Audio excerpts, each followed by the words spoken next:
Okay, let's take a look at watercolor painting and have a quick memory refresher. One thing I want you to pay attention to is that sometimes you see the bottom, the white plastic inside of the pan of watercolor paints, like you see on the red, the orange, and the green. But those are still not empty yet. This does not need to be replaced yet.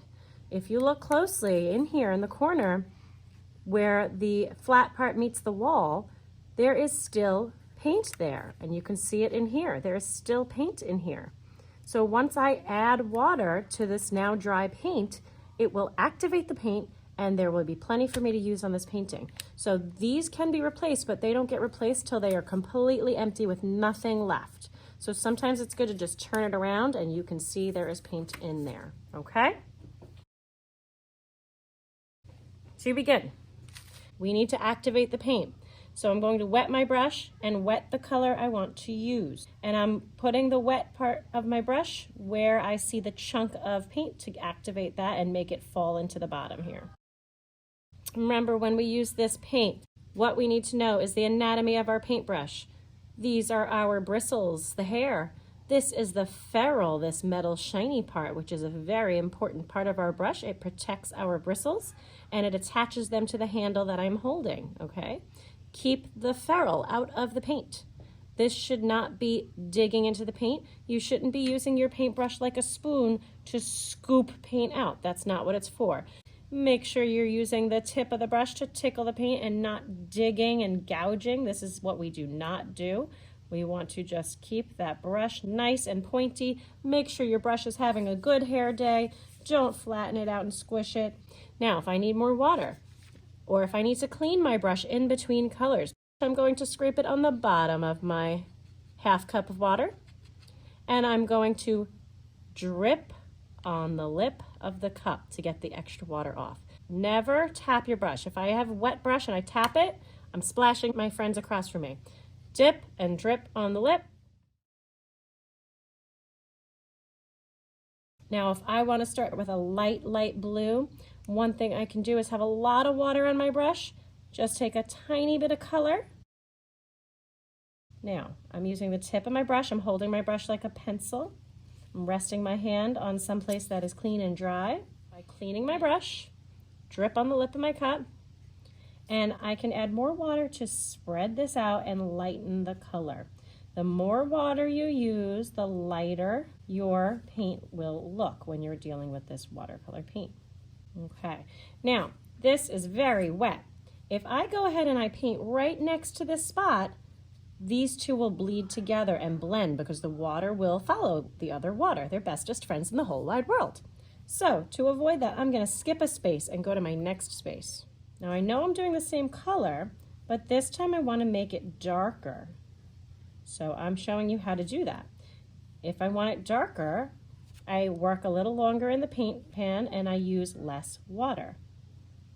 Okay, to make it lighter, I don't put as much paint on the brush and I use more water to spread it out.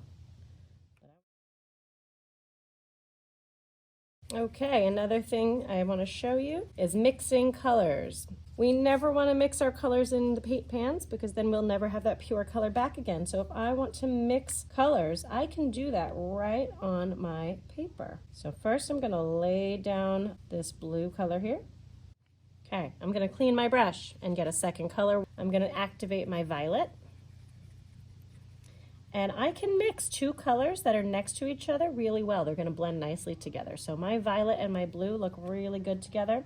So I'm just going to put a little bit of violet in here and spread it around with the blue. And I'm going to make something called blue violet, which is a lot like an indigo color. There, I mixed a nice blue violet. Okay, another quick thing I want to point out is that watercolor paint should always be translucent. That means that I can see the paper through it a little bit all the time. It should not fully cover completely. So right over here, where this brown is really solid and dark, it might look cool, but it will not dry all the way correctly. It'll dry sticky and shiny, and that's not what I want. So I'm just cleaning my brush, blotting it on my paper towel, And using the water on my brush to spread that out a little bit more. That's better.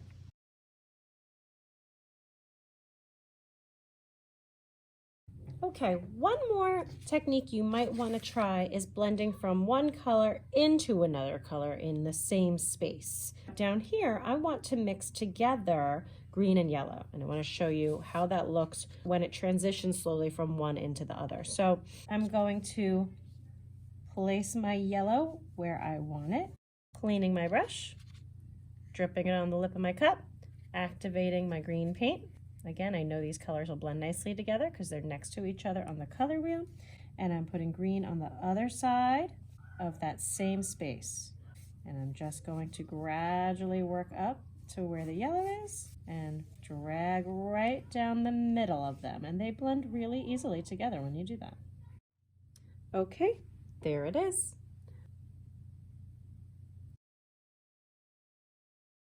When you're done, you want to clean your brush in running water at the sink, rinse and clean your bowl and leave it upside down to dry.